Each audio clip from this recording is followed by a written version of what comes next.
Hello and welcome to Concepts Made Easy, your go to space for clear, concise, and conceptual learning. I am Dr. Akriti Chok, and in today's session, we are going to dive into the topic of disequilibrium in a balance of payments, its types, causes, and corrective measures. So, let's get started and make your learning simple and meaningful. So, balance of payment में disequilibrium कब होगा? जब हमारे पास total inflows और outflows foreign exchange के बराबर नहीं होंगे over a period of time.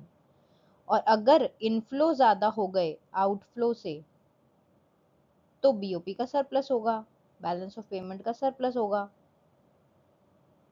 ये इकोनॉमी के लिए एक फेवरेबल पोजीशन रहेगी।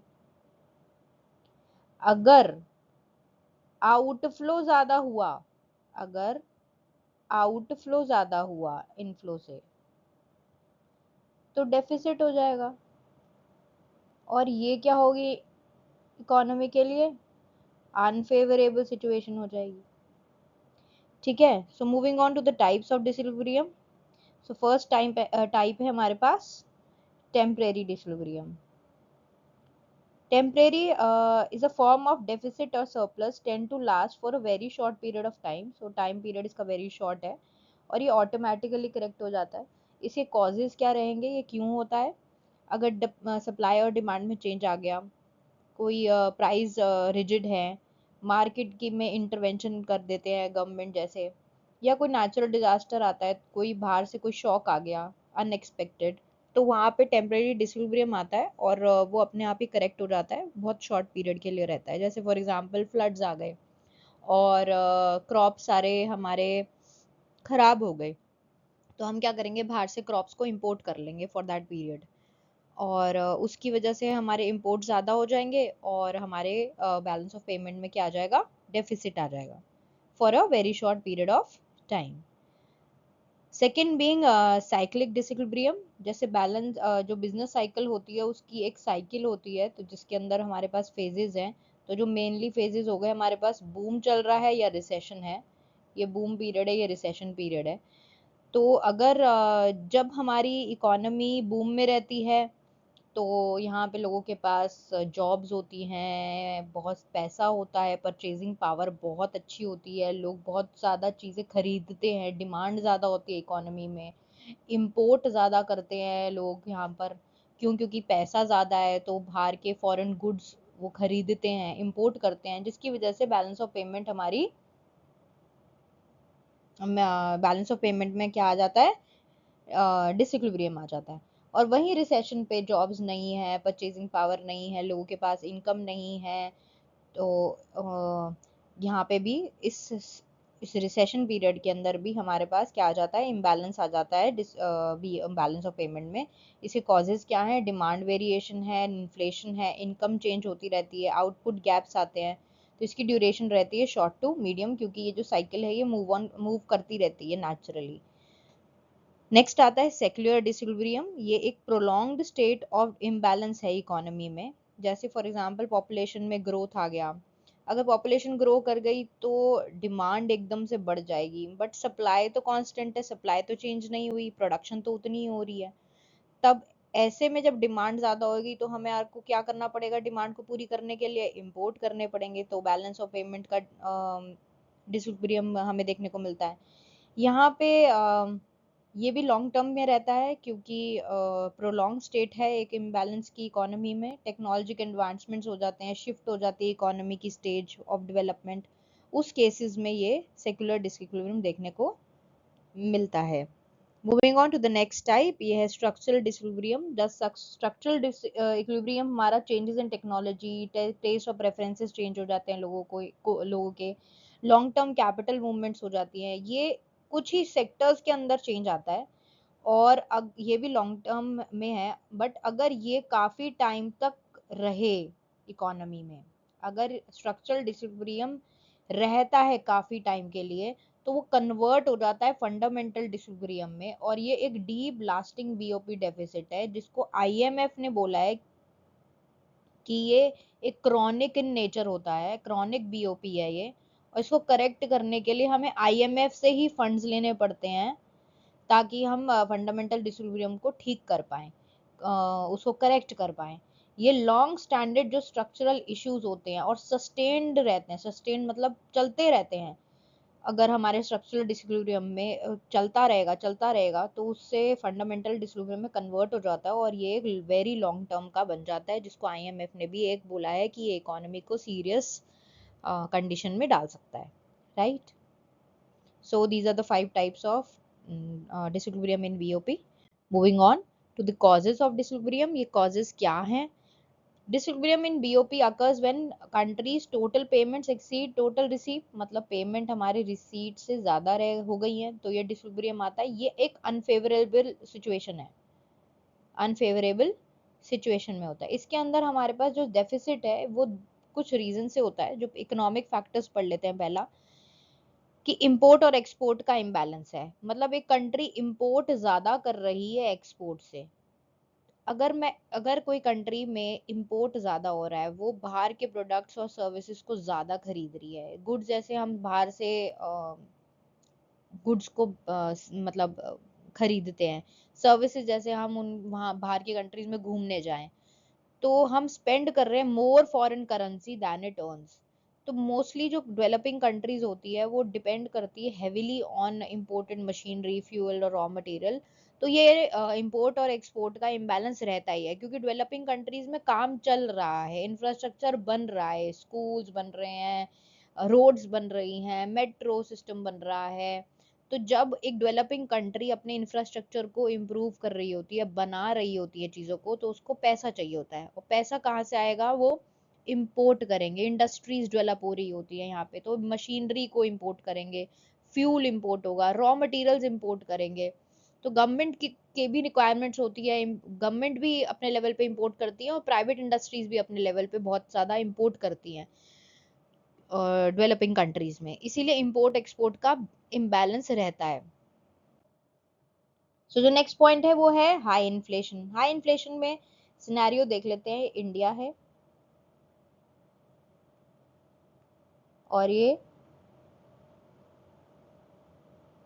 या इंडिया है और ये रेस्ट ऑफ द वर्ल्ड है, rest of the world, right. तो इंडिया में इन्फ्लेशन हो गए, प्राइजेस बढ़ रहे हैं, प्राइजेस इंक्रीज कर रहे हैं। तो जो प्रोडक्ट बन रहे हैं उनकी जो कॉस्ट ऑफ प्रोडक्शन है वो महंगी हो गई, बढ़ गई, कॉस्ट ऑफ प्रोडक्शन बढ़ गई।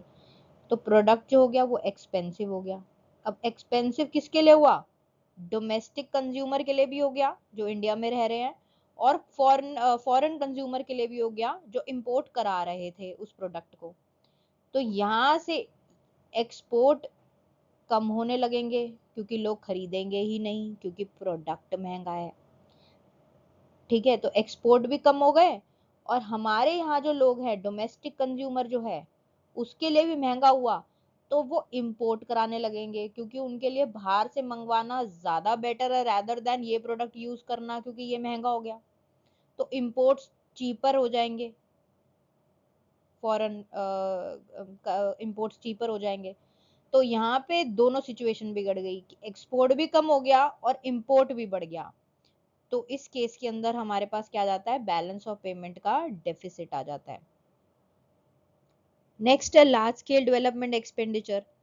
अब डेवलपमेंट हो रही है कंट्री के अंदर, गवर्नमेंट के प्रोजेक्ट्स चल रहे हैं इंफ्रास्ट्रक्चर के, तो उनको इम्पोर्टेंट मशीनरी चाहिए, टेक्नोलॉजी चाहिए, जिसकी वजह से इम्पोर्ट बढ़ जाते हैं, तो बैलेंस ऑफ पेमेंट का डेफिसिट आ जाता है, राइट।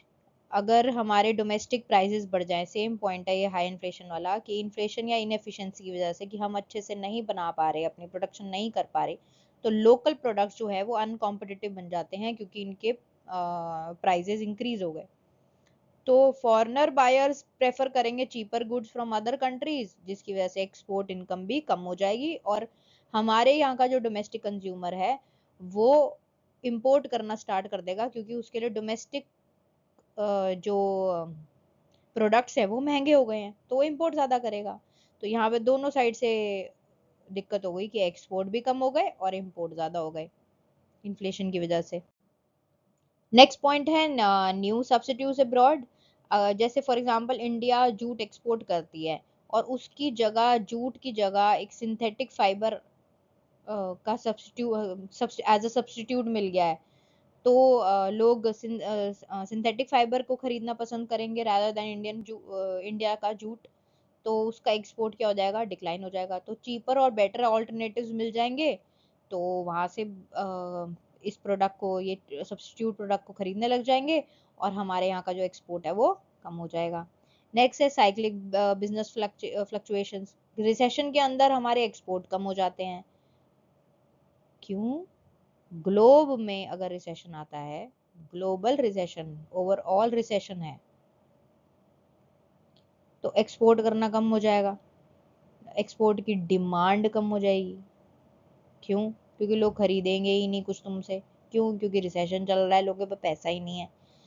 और अगर सिचुएशन डोमेस्टिक में बूम चल रहा है, अपनी खुद की मार्केट में अगर बूम पीरियड चल रहा है, तो लोगों के पास क्या है, इनकम ज्यादा है, पैसा ज्यादा है, परचेजिंग पावर है, खरीदने की क्षमता है, परचेजिंग पावर अच्छी है, तो इंपोर्ट ज़्यादा हो जाएंगे। बाहर के जो ब्रांड्स हैं, उसके ग्लोबल ब्रांड्स में जो भी अच्छे अच्छे ब्रांड्स हैं, उनकी चीज़ों को हम इंपोर्ट करना स्टार्ट कर देंगे इंडियंस।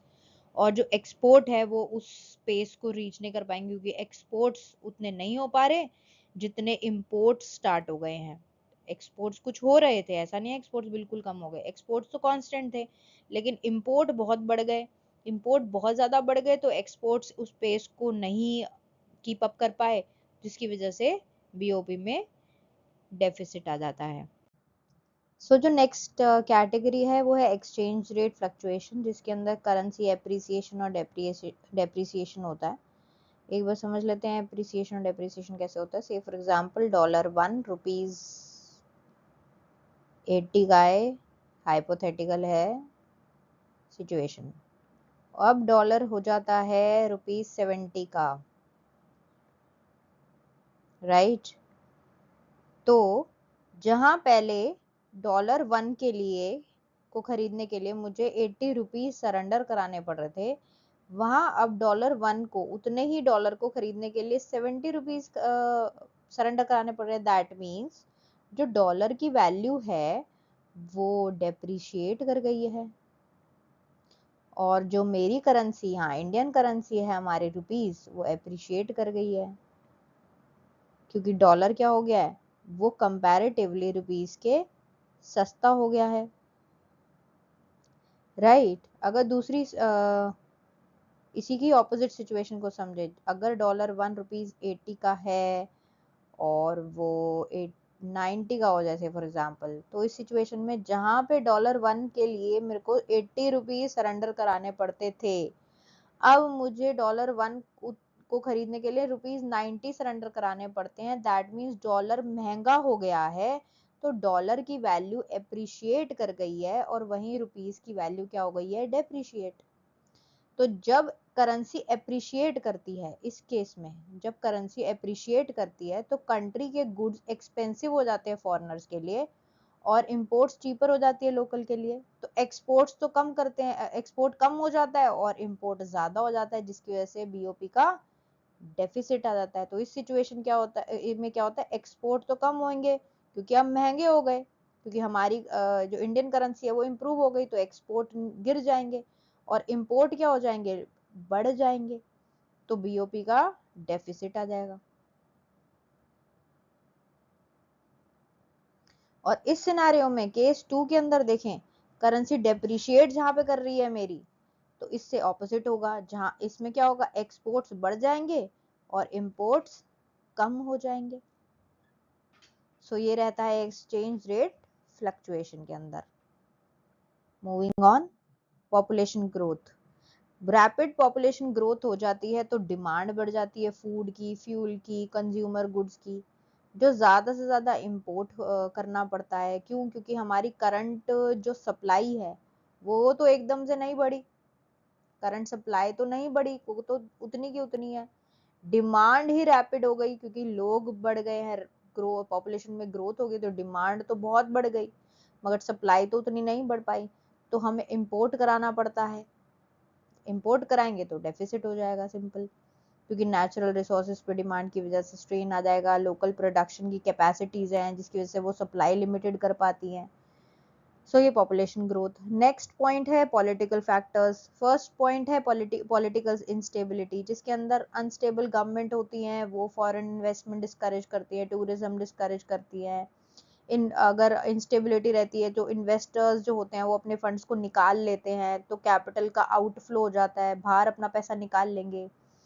नेक्स्ट है पुअर इंटरनेशनल रिलेशंस हैं, जिसके अंदर डिप्लोमेटिक टाइज जो है वो वीक है, जिसकी वजह से एड नहीं मिल पाता, फॉरेन मार्केट्स में एक्सेस नहीं मिल पाता, ट्रेड बेनिफिट्स नहीं मिल पाते, तो इससे एक्सपोर्ट और इनफ्लोज नेगेटिवली इम्पैक्ट करते हैं। जो नेक्स्ट पॉइंट है वो है सोशल फैक्टर। सोशल फैक्टर में लाइफस्टाइल लिमिटेशन और taste in changes in taste and preferences है, जिसके अंदर दोनों के अंदर कॉमन चीजें यही हैं कि डेवलपिंग कंट्रीज जैसे हैं वो कंजम्पशन हैबिट्स अडॉप्ट करती हैं रिचर नेशंस के, तो लग्जरी गुड्स डिमांड करती हैं, ब्रांडेड आइटम्स डिमांड करती हैं, जिसकी वजह से इंपोर्ट बहुत बढ़ जाता है, और इंपोर्ट करेंगे तो डेफिसिट क्रिएट हो जाएगा बैलेंस ऑफ पेमेंट में। वहीं पे ही अगर टेस्ट प्रेफरेंसेस बढ़ गए, इनकम की ग्रोथ हो गई, अर्बनाइजेशन आ गया है, तो फॉरेन गुड्स को प्रेफर करेंगे लोग, कॉस्मेटिक्स पैकेज फूड्स को प्रेफर करेंगे, जिसकी वजह से इंपोर्ट्स बढ़ जाते हैं और बीओपी में डेफिसिट देखने को मिलता है। Cost of public relation, foreign embassies run करना, इंटरनेशनल मिशंस पे जाना, कॉन्फ्रेंसेज इवेंट सेमिनार्स, जिसकी वजह से एडेड प्रेशर हो जाता है कंट्री के फॉरेन एक्सचेंज रिजर्व पे, specially in low income Nations. So it also creates a BOP deficit. So to summarize, कि हमारे पास इकोनॉमिक रीजन है, हमारे पास एक्सचेंज रेट की फ्लक्चुएशंस होती हैं, एप्रिसिएशन डेप्रिसिएशन होती है, जिसकी वजह से बीओपी डेफिसिट होता है। पॉपुलेशन ग्रोथ हो जाती है तो डिमांड ज़्यादा हो जाती है, एक्सपोर्ट्स कम हो जाते हैं। पॉलिटिकल के अंदर इंस्टेबिलिटी है, फॉरेन के साथ हमारे रिलेशंस अगर पुअर है किसी कंट्री के। सोशल के अंदर लाइफस्टाइल के changes, demand of foreign goods, other के अंदर डिप्लोमेटिक और पीआर कॉस्ट अब्रॉड, ये हमारे रीजंस हैं for balance of payment deficit और disequilibrium in balance of payment. अब ये जो है टॉपिक है measures to correct disequilibrium in BOP, that means जो हमने पढ़ा कि टाइप्स ऑफ बीओपी होते हैं, अभी तक हमने ये पढ़ा है, उसके बाद पढ़ा है कि उनके कारण क्या है, उनके कॉजेज क्या है, कि डिसइक्विलिब्रियम क्यों होता है। तो इकोनॉमिक रीजंस हैं, एक्सचेंज रेट में फ्लक्चुएशन है रीजन, पॉलिटिकल रीजंस हैं। अब इन डिसइक्विलिब्रियम को करेक्ट कैसे किया जा सकता है? When a country faces persistent BOP deficit, यानी more outflows है than inflows, it needs corrective actions. तो इनको ग्रुप किया गया है monetary, fiscal and non monetary tools में। तो मॉनेटरी मेजर्स के लिए क्या करती है गवर्नमेंट? डी वैल्यू कर देती है अपनी करेंसी। अब ये याद रखना, दो तरीके की टर्म देखने को मिलेगी, डी वैल्यू और डेप्रिसिएशन ऑफ करेंसी। यहाँ पे डी वैल्यू जब होती है करेंसी की, जो टर्म यूज हो रही है, तो यहाँ पे गवर्नमेंट खुद कर रही है अपनी करेंसी को की वैल्यू कम, यहाँ पे गवर्नमेंट खुद कर रही है। डेप्रिसिएशन अगर वो टर्म यूज हो रही है तो ये मार्केट फोर्सेस से अपने आप हो रहा है, इसके अंदर कोई भी इंटरवीन नहीं कर रहा है, ये डिमांड एंड सप्लाई से ही हो रहा है। डी वैल्यू का मतलब क्या है? जब गवर्नमेंट इंटरवीन करती है और अपनी करेंसी खुद ही कम करती है। Just a second.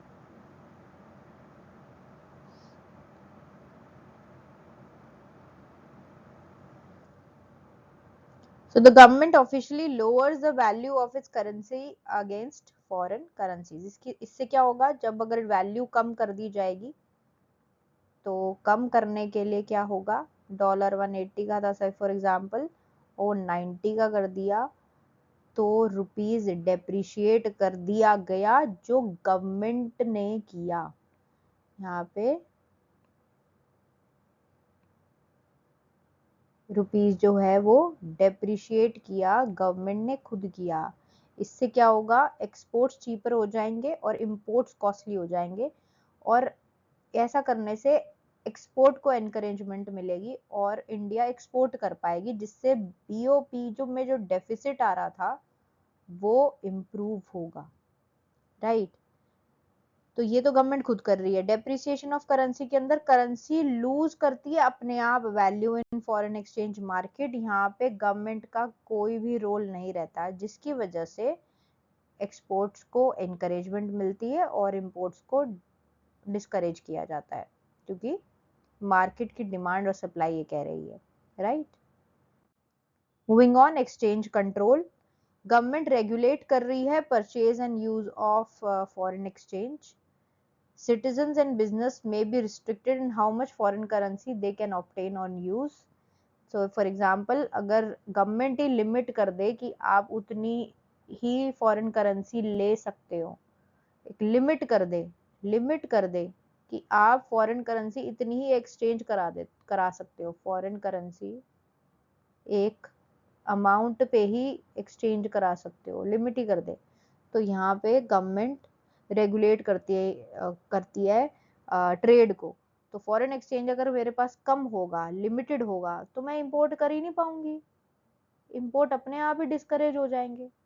ट्रेड का बैरियर क्रिएट कर दिया गया, ट्रेड हो नहीं पा रहा, इंपोर्ट हो नहीं पा रहा, इससे कंजर्व हो जाएगा फॉरेन एक्सचेंज और ट्रेड डेफिसिट रिड्यूस हो जाएगा। तो लोगों के पास फॉरेन करेंसी ही नहीं होगी, तो वहां के गुड्स को या सर्विसेज को खरीद ही नहीं पाएंगे।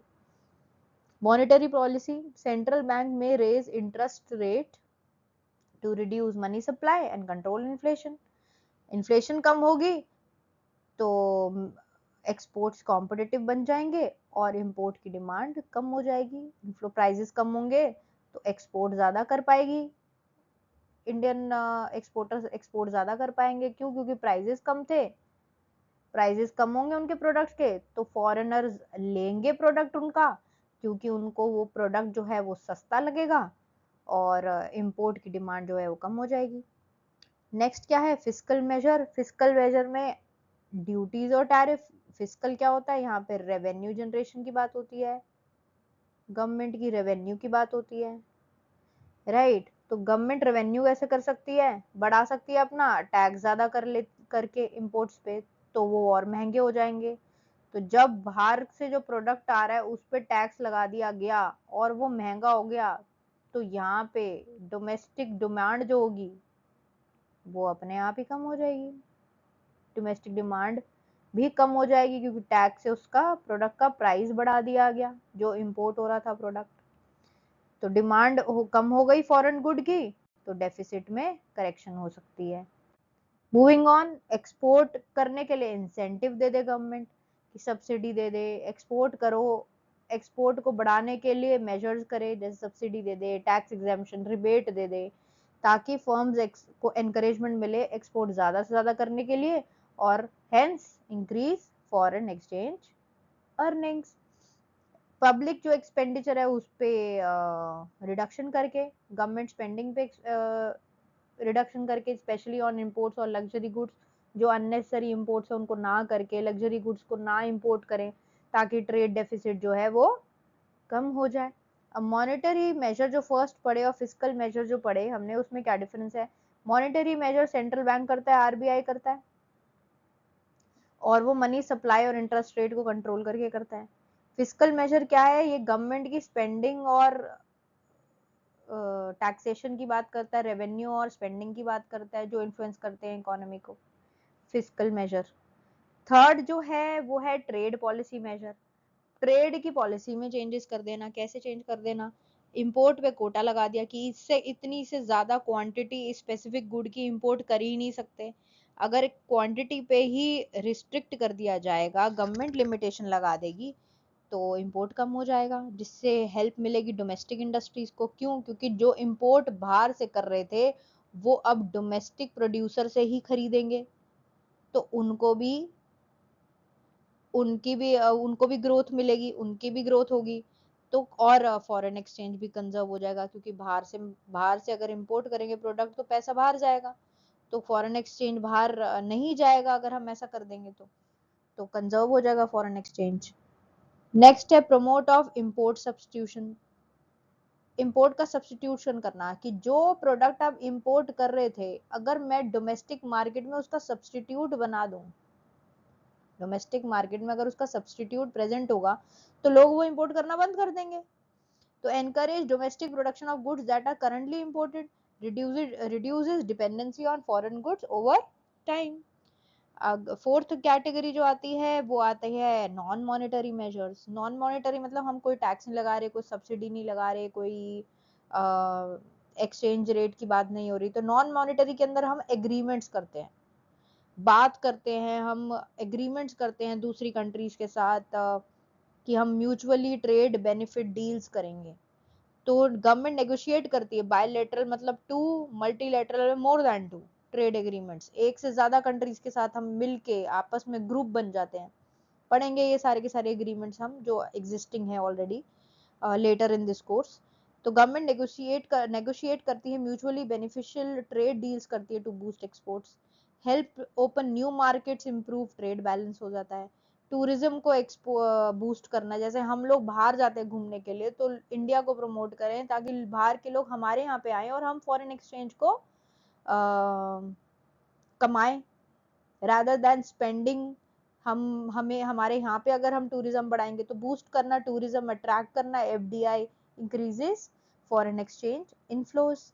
रेमिटेंस एनकरेजमेंट, रेमिटेंस होता है जब सिटीजन जो बाहर काम कर रहे हैं वो घर अपने पेरेंट्स को, अपने सिबलिंग्स को, अपने फैमिली मेंबर्स को पैसे भेजते हैं, वो रेमिटेंस होता है। तो government policy encourage citizen working abroad to send money back home, पैसे भेजना अपने देश में वापस। तो या तो वो कुछ यहाँ पे प्रॉपर्टीज लें बाहर से, कम पैसे जो कमा रहे हैं, तो इससे भी हमारे ट्रेड जो बैलेंस है वो ठीक रहता है, बैलेंस ऑफ पेमेंट ठीक हो जाती है, डिसइक्विलिब्रियम करेक्ट होता है। So measures to correct disequilibrium in BOP में 4 मेजर्स थे हमारे पास। फर्स्ट था मॉनेटरी मेजर जिसमें devaluation currency, depreciation of currency, exchange control और मॉनेटरी पॉलिसी के थ्रू होता था। फिस्कल के अंदर इंपोर्ट ड्यूटी टैरिफ लगा दो, एक्सपोर्ट को प्रमोट करने के लिए इंसेंटिव दे दो, रिडक्शन इन पब्लिक एक्सपेंडिचर कर दो, तो फिस्कल मेजर है वो। ट्रेड पॉलिसी मेजर के अंदर इंपोर्ट में कोटाज लगा दो, इंपोर्ट का सब्स्टिट्यूट बना दो, अगर डोमेस्टिक कंपनीज बना लें तो वो एक तरीका हो सकता है to correct disequilibrium in BOP. Non monetary measure के अंदर बायलैटरल मल्टीलैटरल ट्रेड एग्रीमेंट्स करें हम, टूरिज्म को बढ़ाएं, एफडीआई प्रमोट करें, रेमिटेंस की एंकरेजमेंट करके मेजर्स करेक्ट हो सकता है disequilibrium in balance of payment. So this was it about the disequilibrium in balance of payments topic. So we'll meet you in the next lecture. Thank you so much.